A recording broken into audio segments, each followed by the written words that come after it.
level of U.S. government oversight of the defense contractor Blackwater has or hasn't been, that level is very likely about to change. We have just learned at a Senate Armed Services Committee hearing that in September 2008, more than 200 AK-47s were signed out by a Blackwater employee, apparently named for this guy.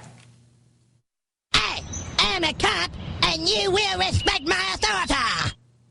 That is Eric Cartman from South Park. Eric Cartman is the name that a Blackwater contractor used to sign out hundreds of AK-47s for Blackwater employees' personal use in Afghanistan.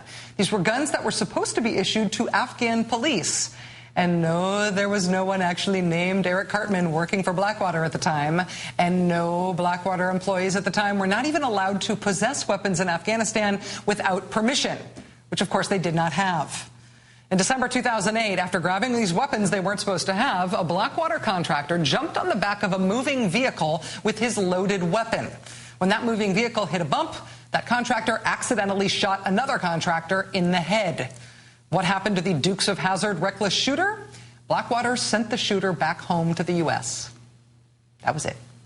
Blackwater was also nailed today for setting up a shell company for its operations in Afghanistan to avoid being associated with Blackwater's infamy. The people that were working for you in the theater said, well, yeah, we worked for Blackwater. Everybody knew we worked for Blackwater. Our paycheck came from Blackwater. We were Blackwater. Blackwater, Blackwater, Blackwater, Blackwater. Paravant just appears to be a classic example of a cover corporation in order for the people who were doing the contract not to know who they were really contracting with.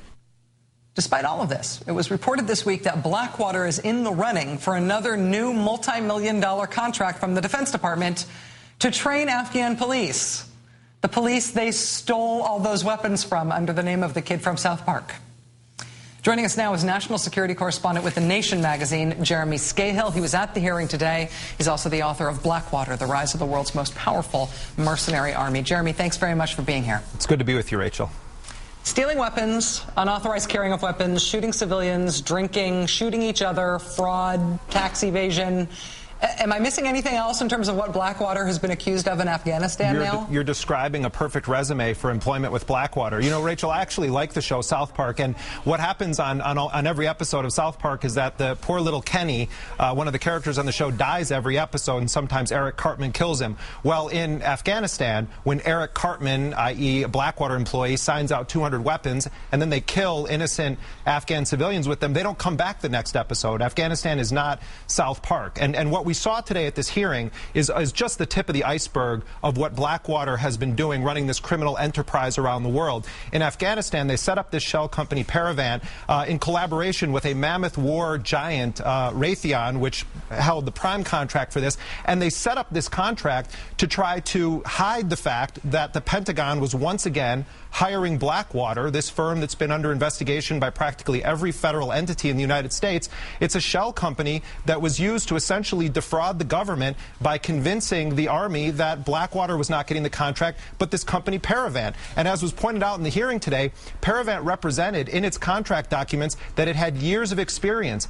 Paravant hadn't even existed for a few months when they got that contract to work in Afghanistan. But I have to say, Rachel, that we're talking about very small details in a much larger picture that has Blackwater as the tip of the spear in assassination programs and involved with all sorts of other dirty deeds on behalf of the U.S. government and other corporations.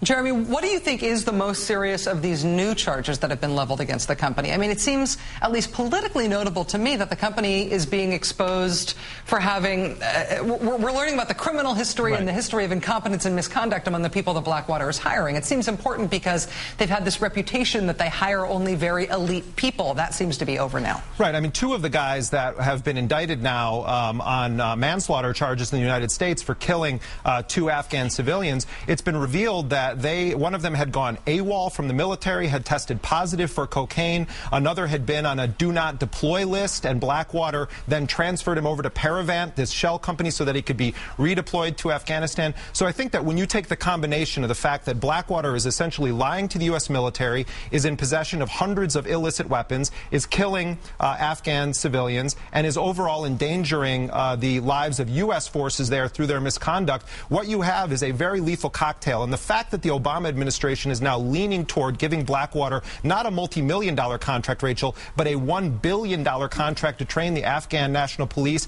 I think should sound emergency warning bells for subpoenas to be issued to Eric Prince and other Blackwater executives to go in front of Congress and answer for all the crimes their personnel have committed.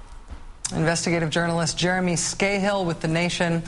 Jeremy, thanks for attending the hearing today so you could report on it with us. Thanks for being on the show tonight. Appreciate your time. Thank you, Rich.